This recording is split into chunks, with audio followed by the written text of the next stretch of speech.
The Fiat Panda has been awarded one of the worst scores in Euro NCAP crash test history with a 0-star safety rating.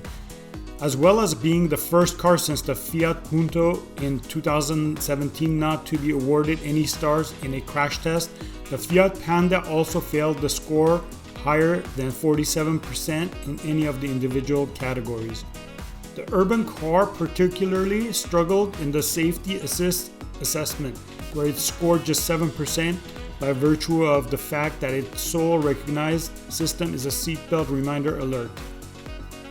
It's a sign of just how far safety standards have come in recent years. The Fiat Panda was awarded 4 out of 5 stars when it was originally crash tested in 2011. It also scored 47% in the safety assist test, with its safety belt system giving the maximum available 3 points.